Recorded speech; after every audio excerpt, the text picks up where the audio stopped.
오늘 어김없이 올해도 종려주일을 맞이하였습니다. 종려주일을 맞이하면 예수님의 십자가를 더 많이 생각하게 되죠. 그래서 오늘은 사명의 십자가라는 주제를 가지고 한번 생각하며 은혜를 나누고자 합니다. 사명의 정점을 향하신 예루살렘 입성이라고 말할 수 있죠. 우리 예수님의 예루살렘 입성은 그야말로 사명의 클라이막스를 향해서 나아가는 모습이었다. 이렇게 생각하시면 될 것입니다. 예수님은 대속의 십자가를 지시기 위해서 예루살렘 성에 입성을 하셨죠. 우리가 잘 아시는 대로 그때 사람들이 종려나무 가지를 꺾어서 흔들고 길에 펴면서 환영했습니다. 제자들은 나귀 새끼 위에다가 자신의 겉옷을 벗어서 펴면서 예수님을 거기에 태우고 행진을 내셨죠. 그래서 종려나무를 꺾어서 행진했다 해서 종려주일이라고 우리는 말을 합니다. 예수님은 어린 나귀를 타고 들어가셨습니다. 자, 우리가 종려주일이니까 뭐 종려나무에 초점을 맞추기가 쉬운데 거기에 초점을 맞추면 안 되고, 제자들이 뭐 겉옷을 펴서 이렇게 길에 폈다, 나귀의 새끼 그 등에 폈다, 그리고 뭐 백성들이 호산나 호산나 찬송했다, 여기에 우리가 초점을 두시면 안 되고 왜? 라는 것에 초점을 두셔야 됩니다.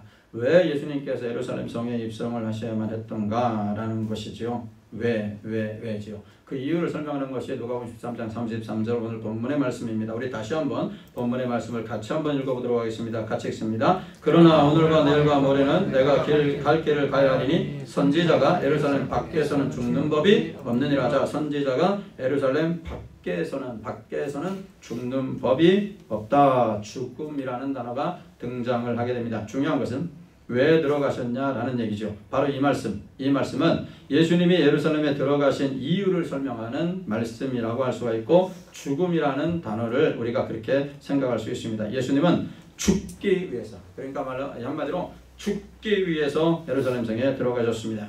자신의 삶의 마지막 정점인 십자가의 죽으심을 내다보시면서 예루살렘에 들어가신 겁니다. 예수님에게 있어서 십자가 죽음은 자신이 이 땅에 오신 최고의 목적이었습니다. 예수님의 십자가는 인간을 구원하시려는 하나님 아버지의 거룩한 뜻을 이루기 위한 그야말로 마지막 단계였습니다. 그래서 기독교의 상징을 우리는 십자가라고 말하고 있는 겁니다. 사실 십자가는 가장 중죄인을 처벌하는 처형 도구였습니다. 당시에 십자가형만 있는 것이 아니고 여러 모양의 형틀이 있었던 모양입니다. 로마 제국 당시에 이 십자가형이 얼마나 무서운지 로마 사람들은 십자가 처형을 당하지 않습니다. 로마의 시민권을 가진 사람들은 이 처형을 당하지 않아요. 십자가형의 처형을 당하지 않습니다. 왜냐하면 로마 시민권이니까. 누가 십자가형을 받느냐? 이방인들, 노예들, 그리고 반역자들, 이러한 사람들이 십자가에 달려 죽게 됩니다. 예수님과 함께 십자가형을 받은 강도들만 보아도 우리는 알 수 있지 않습니까? 그런데 이 십자가형을 예수님이 지신 겁니다. 예수님 말입니다. 예수님은 자신에게 주어진 사명이기에 이 십자가를 지신 겁니다. 모든 죄인을 위해 십자가를 져야 했고 그 사명을 완수하기 위해서 예루살렘 성에 입성을 하게 되신 것입니다. 예수님께서는 십자가에 죽이기로 모의한 그 유대 당국자들에 의해서 빌라도에게 끌려갔죠. 그래서 이번 한 주간 동안에 예수님께서는 그야말로 고초를 겪으시면서 많은 하나님의 나라의 비밀을 가르쳐 주시면서도 목요일쯤 돼서는 이제 정말로 이 세상에 없는 좀 보기 드문 재판을 받으시면서 아주 급속도로 일이 진행이 되는 거예요. 당시 유대 당국자들이 빌라도에게 예수님을 끌고 가는 겁니다. 목요일쯤에 빌라도에게 끌고 가는 거, 잡아가지고 끌고 가는 겁니다. 왜 빌라도에게 끌고 갔을까요? 유대인들은 로마의 속국으로 있었기 때문에 사람을 죽일 어떤 면허증이 없어요. 사람을 죽일 권한이 없었다는 겁니다. 그래서 예수님을 십자가에 죽이기 위해서, 예수님을 처형하기 위해서는 로마 총독의 재가가 반드시 필요했다는 것입니다.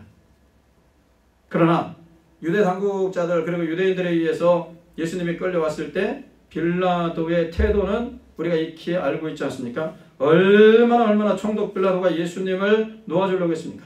예수님이 죄가 없다는 것을 이미 들었거든요. 예수님께서 하신 행동이나 또 사역, 그 모든 걸 봐서 예수님은 죄가 없는데, 아무리 뒤져봐도, 아무리 샅샅이 뒤져봐도 죄가 없는데, 이걸 이미 빌라도가 알고 있었다는 얘기예요.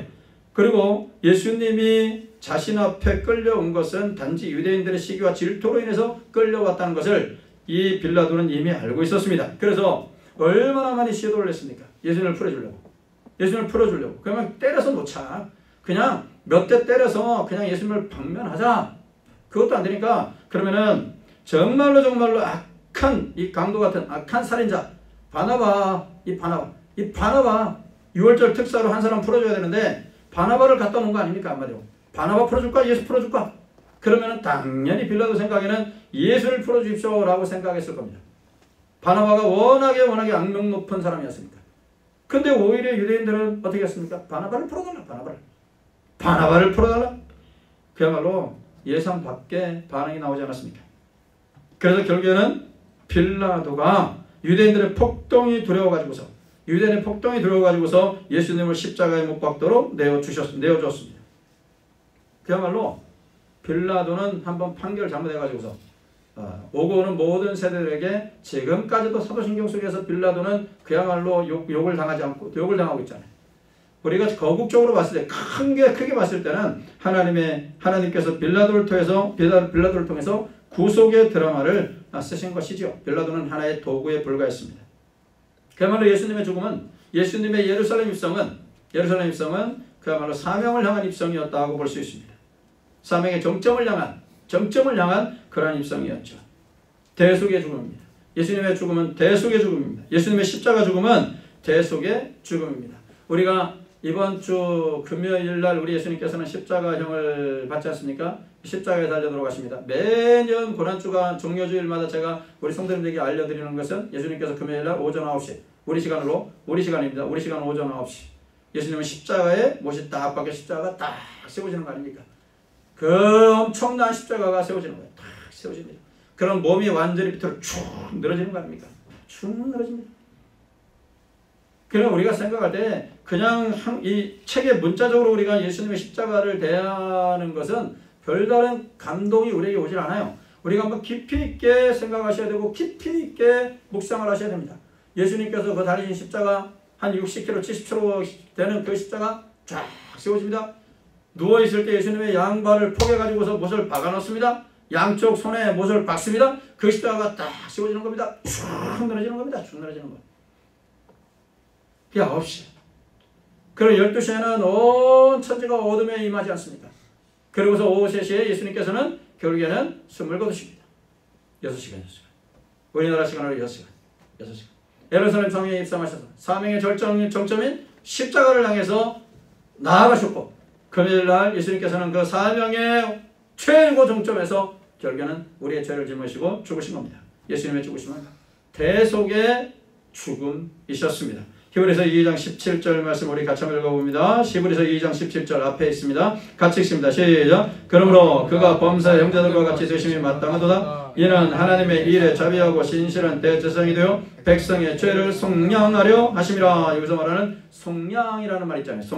속량이라는 단어에 주목할 필요가 있죠. 속량이라는 것은 사전적 의미로 보시면은 몸값을 받고 종을 놓아주어 양민이 되게 하는 것이라고 사전에서는 그렇게 말하고 있습니다. 이 말 그대로지요. 그대로. 예수님의 죽음은 대속의 죽음이셨습니다. 예수님은 우리의 죄를 대속하시기 위해서 십자가에서 죽으셨습니다. 이사야 선지자는 이사야 53장 5절 6절에서 이렇게 말하고 있습니다. 한번 들어보십시오. 그가 찔림은 우리의 허물 때문이요 그가 상함은 우리의 죄악 때문이라. 그가 징계를 받음으로 우리는 평안을 누리고 그가 채찍에 맞음으로 우리는 나음을 받았도다. 우리는 다 양 같아서 그릇행하여 각기 제 길로 갔거늘 여호와께서는 우리 모두의 죄악을 그에게 담당시키셨도다. 이사야 선지자가 이미 오래전에 예수님의 죽음을 이미 이렇게 예언을 했습니다. 예수님께서 십자가에 죽으신 것은 죄의 싹신 사망에서 우리를 구원하시려고 자신의 몸으로 죄의 값을 대신 치른 고귀한 사랑의 행위였습니다. 죄가 있어서 죽은 것이 아니고 죄가 없음에도 인간의 죄를 속죄하기 위한 위대한 사명을 감당하기 위해서 대속의 죽음을 우리 예수님께서는 죽으셨습니다. 그러면 예수님께서 자신의 사명을 위해서 대속의 사명을 위해서 십자가에 죽으셨다면 그로 인해서 우리가 구원을 받았다면 과연 우리의 사명은 무엇일까? 우리가 한번 생각해 봐야 될 거 아니겠습니까? 이 종료주를 맞이해서 우리의 사명과 뭘까? 한번 생각해 보시고 우리에게 질문을 스스로 한번 던져보셔야 될 거 아니겠습니까? 우리를 구원하시려는 사명을 감당하기 위해서 예루살렘 성에 입성하시고 결국에는 십자가에서 자신의 사명을 완성하신 예수님을 보면서 우리도 우리에게 주신 사명에 대해서 다시 한번 생각해보는 그런 시간이 되시기를 바랍니다. 사도 바울은 사명에 대한 자각이 확실했던 사람이에요. 사명에 대한 자각. 사명에 대해서 확실하게 알고 있었던 사람이 누구냐? 바로 사도 바울이에요. 골로새서 1장 24절을 한번 보실까요? 우리 같이 한번 읽어봅니다. 시작. 나는 이제 너희를 위하여 받는 괴로움을 기뻐하고 그리스도의 남은 고난을 그의 몸된 교회를 위하여 내 육체에 채우노라. 여기 보시면은 너희를 위하여 받는 괴로움을 기뻐하고 교회를 섬기면서 주의 일을 하기 위해서 그 괴로움을 당하는데 그 괴로움조차도 나는 기뻐하겠다는 얘기고요. 그리스도의 남은 고난이라는 말은 그리스도께서 완성한 복음을 전하기 위해 받는 고난을 말하는 것입니다. 바울 사도는 자신의 사명에 대해서 분명히 알고 있었던 사람이에요. 분명히. 자신의 사명의 십자가를 분명히 알았고 그 사명을 잘 감당하면서 일생을 살았던 사람이 바로 사도 바울입니다. 나의 사명이 무엇인지에 대해서 여러분 알아야 합니다. 나의 사명이 무엇인지에 대해서 알아야 합니다. 예수님께서는 자신의 사명이 무엇인지 분명히 아셨기에 죽음을 뻔히 아시면서도 예루살렘 성에 들어가셨던 겁니다. 바울사도 예수님을 만나고 자신의 삶의 모든 것을 배설물로 여기고 오직 복음을 전하는 일에 복음 전하는 사명에 그야말로 목숨을 바쳤던 사람입니다. 그래서 그 유명한 말씀을 남기지 않았습니까? 나의 달려갈 길과 주 예수께 받은 사명 곧 하나님의 은혜의 복음을 증거하는 일을 마치려면 나의 생명조차도 귀하게 여기지 아니하노라. 바울사도의 고백 아닙니까? 사랑하시는 성도 여러분, 우리에게 생명을 주시고 건강을 주시고 시간을 주시고 물질을 주시고 직분을 주신 모든 이유와 목적은 하나의 관역을 향해 나아가는 겁니다. 오직 복음을 전하라 이 말입니다. 바로 이것이 우리의 사명입니다. 우리의 사명. 우리의 사명이에요. 예수님은 십자가에서 죽으시고 자신의 사명을 완성하였습니다.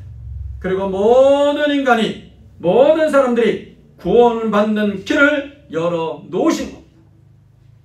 이렇게 구원의 길을 완성하신 주님은 이 구원의 길을 만민에게 전하라는 사명을 사도들에게 그리고 오늘날 우리에게 주신 것입니다. 이 사명을 감당하기 위해서 수많은 우리의 신앙의 선배들이 얼마나 생명 걸고 이 복음을 증거하였는지 모릅니다. 베드로는 십자가에 거꾸로 매달려서 순교하였던 것입니다. 야고보 사도는 제일 먼저 순교의 십자가를 졌고요. 그리고 수많은 선교사가 한국의 복음을 전하기 위해 이 땅에 들어왔고 이 구원의 복음을 목숨 걸고 전해주지 않았습니까? 우리가 그 가운데 너무나도 잘 알고 있는 사람이 바로 로버트 토마스 선교사님 아닙니까? 자신의 사명, 저 미지의 땅 조선을 향해서 복음을 들고 가야 되는 이 사명을 감당하기 위해서 이 미지의 땅, 흑암의 땅, 암흑의 땅 조선을 향해서 이 로버트 토마스 목사님이 오지 않았습니다. 앞에 나온 분이 로버트 토마스 목사입니다. 우리가 너무나도 많이 제가 강조드렸고 제가 말씀드렸던 그분입니다. 로버트 토마스 목사는 1863년 12월 추운 겨울 런던 대학을 졸업한 토마스 선교사님.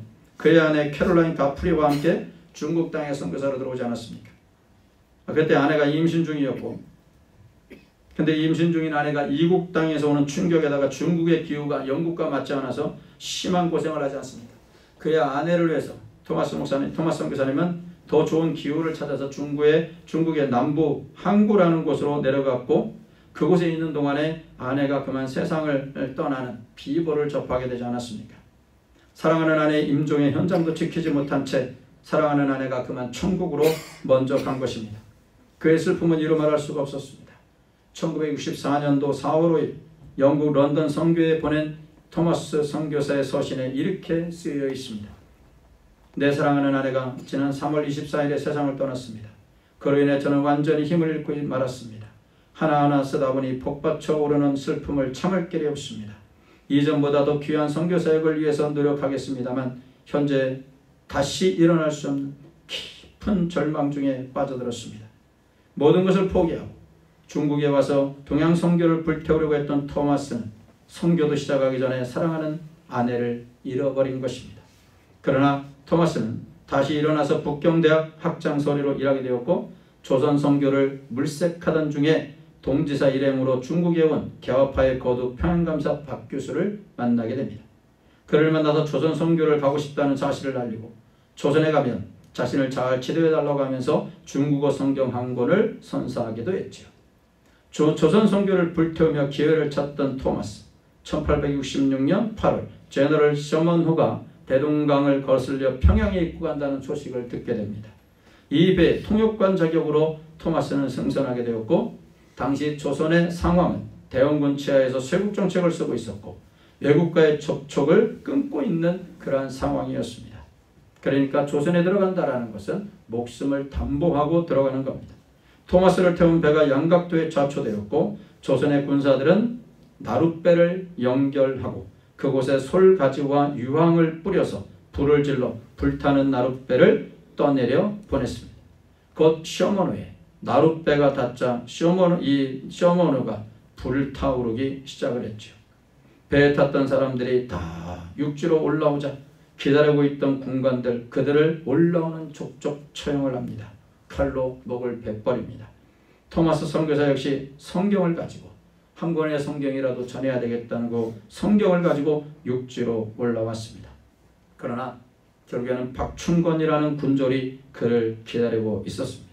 토마스는 박충권에게 무릎을 꿇고 엎드려서 성경을 건네주려고 얼굴을 땅에 대고 두 손을 높이 받들어 받아달라고 말을 했습니다.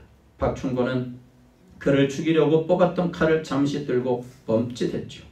토마스는 모래사장에 두 무릎을 꿇고 머리를 땅에 대고 얼마 동안 최후의 기도를 드리고 다시 두 손으로 성경을 받기를 간청했습니다. 그러나 박충권 성경 받기를 거부하고 결국에는 토마스 선교사님을 처형했습니다. 26살의 젊은이였습니다. 사랑하는 아내를 잃은 지 2년 6개월 후 그는 아내의 뒤를 이어서 하늘나라에 갔습니다. 순교자의 반열에 오른 것입니다. 토마스가 순교하던 그날부터 이제부터 여러분 잘 들으십시오. 하나님의 역사가 어떻게 나타나는지. 그날부터 그를 죽인 박충권의 심경에 변화가 생깁니다. 도대체 무슨 책이길래 죽어가면서도 나에게 건네주려고 했을까? 이런 생각이 들어서 또 동료 몰래 그 현장으로 갑니다. 그래서 흩어진 성경을 가지고 집으로 돌아왔습니다. 박충권은 성경을 읽고 예수를 영접하게 되었고 훗날 영주교회 영수가 되었습니다. 장로가 되었다는 얘기죠. 그리고 그 성경을 읽고 그의 조카 이영태가 주님을 영접하고 평양 숭실대학에 지나가요. 졸업한 후 레이놀즈의 조사가 되어서 우리가 갖고 있던 한글 성경 3분의 1을 번역하는 결정적인 공헌을 합니다. 그리고 박충권에 앞서서 토마스로부터 한문 성경 3권을 건네받은 12세의 최치량 성경이 금서라는 사실을 알고 겁이 나서 그것을 평양의 영문주사 박용식에게 건네주었어요. 신고한 거죠. 박용식은 이 성경을 받습니다. 최치량으로부터 이 성경을 받아요. 12살 최치량이 신고한 이 성경을 받고 너무나 질이 좋아가지고 그 종이로 질 좋은 종이로 만들어진 성경임을 알고 이 종이로 내 칩이나 도배를 해야겠다는 생각을 갖게 되죠. 당시 중국 성경은 한 줄로 만들어서 종이의 질이 굉장히 좋았고 책은 소위 딱지본이라 묶은 실을 풀면은 낱장으로 풀려서 일일이 찢을 필요가 없었습니다. 예전에는 우리가 잘 아시다시피 방이 작아서 성경 2권이면 웬만한 집에 방 몇 개의 도배는 어려운 일이 아니었습니다. 바닥, 벽, 천장까지 성경으로 도배한 집 상상이 가십니까? 이 집이 인류 역사상 성경으로 도배한 최초의 집이 됩니다. 안전하서나 성경을 보게 된 박용식, 성경 구절구절을 보면서 예수님이 누구신지 성경을 통해서 이제 만나게 됩니다. 그리고 그는 박충권과 한국인들이 토마스 일행을 죽인 사건이 떠올라서 괴로워했을 것입니다. 그리고 결국에는 예수를 영접하고 구원을 얻게 되었고 그 집에 자주 놀러왔던 최치량, 자신에게 성경을 갖다 준 이 최치량 소년도 예수를 믿고 구원을 얻었습니다. 무엇보다도 여러분 의미 있는 것은 성경으로 도배한 이 박용식의 집, 이 집이 평양에서 최초의 교회 널다리골 교회가 되었다는 사실입니다. 그리고 이 널다리골 교회가 바로 1907년도 1월 14일과 15일에 놀라운 영적 대각성 운동이 일어났던 평양의 장대현 교회의 전신이 되는 것입니다. 평양대부흥운동과 토마스의 순교가 여러분 이렇게 연결된다는 사실은 놀라운 일이 아니겠습니까? 평양대부흥운동이 기생과 환락의 도시 평양을 동방의 예루살렘으로 바꿔놓았고 한국교회사에 기적을 낳았다는 사실을 고려해 볼 때 일찍이 터툴리안이라는 사람이 말한 것처럼 순교는 교회의 씨라는 이 진리의 말씀은 한국교회사에도 그대로 적용되는 말씀입니다. 비록 26세의 젊은이가 한국 선교를 본격적으로 시작도 하지 못하고 세상을 떠났지만 그의 순교는 한국교회 태동과 성장과 발전의 중요한 밑거름이 되었던 겁니다. 복음 전파의 사명을 감당했던 것입니다. 복음 전파의 사명 말입니다. 1866년 그레스고 대학에 아프리카 선교사로 헌신적인 활동을 한 데이비드 리빙스턴 목사님이 계십니다. 앞에 이분이 데이비드 리빙스턴 목사님이십니다. 의사 선교사라고 우리는 알고 있습니다. 의사 선교사죠. 학위를 받기 위해서 강단으로 나오는 리빙스턴 선교사. 가든 고초로 겉모습은 수척할 대로 수척해졌고 사자에게 물린 왼팔은 제대로 사용할 수도 없었습니다. 그러나 강단에선 그의 모습은 전혀 달랐습니다. 그는 감사와 기쁨으로 힘있게 이렇게 연설했습니다. 사랑하는 여러분, 감사합니다. 사람들은 제가 아프리카에서 지난 세월을 희생이라고 말하라는데 그것은 잘못 알고 있는 것입니다. 저는 다만 도저히 갚을 수 없는 하나님의 사랑의 빛을 그저 조금이나마 갚으려 한 것뿐입니다. 게다가 미력 하나마 하나님의 일을 할 수 있다는 것, 저들에게 무언가 조금이라도 도움이 될 수 있다는 것, 이것이 얼마나 감사하고 기쁜 일입니까? 얼마나 영광스러운 일입니까? 그런데 어찌 희생이라 하겠습니까? 여러분, 제가 맹수와 질병과 혹독한 기후와 야만인 가운데서 지금까지 지내올 수 있었던 것은 주님께 대한 믿음 때문이었습니다.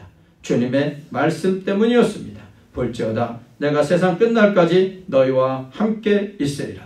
나는 부활이요 생명이니 나를 믿는 자는 죽어도 살겠고 무릇 살아서 나를 믿는 자는 영원히 죽지 아니하리라 하셨습니다. 나는 이 말씀을 생각할 때 그저 감사할 뿐입니다. 힘과 위로와 소망과 기쁨이 넘쳐났습니다. 나는 다시 아프리카로 갈 것입니다. 거기가 내 삶의 자리이고 거기에 내 인생의 보람과 기쁨이 있기 때문입니다. 리빙스턴 이렇게 말하고 다시 아프리카로 돌아가서 헌신하다가 60세의 나이에 아프리카의 한 오지에 자신의 방에서 기도하다가 천국에 가셨습니다. 복음을 전하라는 주님 주신 사명의 십자가를 지고 평생을 산 것입니다. 여러분, 이것이 특정 몇몇 사람에게 제한된 것이 아닙니다. 그 사람에게만 주어진 것이 아닙니다. 우리 예수님께서 마지막으로 마태복음 28장에서 우리에게 주신 말씀처럼 너희는 모든 족속으로 제자를 삼아라. 아버지와 아들과 성령의 이름으로 세례를 주라. 모든 만민에게 은혜를 보내셨습니다. 그렇기 때문에 우리의 사명이 뭔가? 바로 복음을 전하는 사명입니다. 예수님께서 복음을 전해서 자신이 죽음으로 인해서 자신의 사명을 완수했듯이 자신의 죽음으로 우리를 구원해냈듯이 우리도 복음을 전하는 사명을 통해서 많은 생명을 구원해내셔야 됩니다. 교회는 흔히 미셔널 처치라고 합니다. 선교적 교회 이렇게 얘기하죠. 선교적 교회. 선교적 교회라는 말에 있어서 오해되는 부분이 몇 명 있기는 있습니다. 미셔널 처치 이런 말들을 여러분 혹시나 들어보셨는지 모르겠어요. 신학교에서는 많이 이런 말을 합니다. 미셔널 처치. 선교적 교회. 그러니까 선교적 교회라는 게 참 뜻이 뭐냐? 선교적 교회는 선교의 프로그램의 교회에 있는 것이 아닙니다. 선교의 프로그램, 선교의 하나의 프로그램화된 것이 프로그램이 있기 때문에 선교의 어떤 파트가 있기 때문에 미셔널 처치가 되는 게 아니에요. 미셔널 처치 그 말 글자 그대로 선교적 교회라는 말이에요. 선교적 교회. 그러니까 교회 자체가 선교 공동체가 되어야 된다는 얘기예요. 교회 자체가 선교적 공동체. 우리의 포도나무 교회 자체가 미셔널 처치가 되어야 됩니다. 자체가 선교 공동체가 되셔야 된다라는 얘기예요. 그래서 선교 공동체, 미셔널 처치의 제일 중요한 게 뭐냐? 로컬 처치. 지역 선교. 지역교회 개념을 가지셔야 된다는 얘기예요. 선교 공동체라고 해서 세계에 나가서 선교한다? 아니, 로컬은 빠지고 지역 선교는 빠지고 세계 선교를 한다? 그럼 우리 하나님께서 그러실 거예요. 지역 선교부터 생각하라는 거예요. 지역 선교. 지역에서는 복음을 전하지 않으면서 세계 선교를 한다. 세계 선교에 성경을 보낸다. 근데 본인의 삶의 현장에서는 한마디의 복음도 전하지 못한다면은 우리가 과연 선교적 삶을, 우리가 과연 로컬 처치로서의, 로컬 미셔너리, 지역 선교사로서의 사명을 감당하고 계시느냐라는 것, 이걸 우리가 생각해 보셔야 될 거 아니겠습니까? 이게 바로 미셔널 처치, 선교적 교회라는 의미예요. 내 지역에서 우리 교회가 이 지역에 있습니다. 도봉구 방학동 이 지역에 있습니다. 그럼 이 지역의 주민들이 교회를 나와야 돼요. 이 지역에서 영향력을 행사하지 못한다면 우리 하나님 앞에 정말 책망될 일이에요. 포도나무 교회는 로컬 처치가 돼야 되는 거예요. 지역교회가 돼야 돼요. 지역에 있는 많은 사람들이 교회로 와야 돼요. 이게 바로 선교적 교회예요. 선교적 교회. 지역을 행하고 안 되는 거예요. 그래서 교회 발전위원회한테도 이렇게 늘 강조하는 거예요. 멀리 가면 안 됩니다. 멀리 가면 안 됩니다.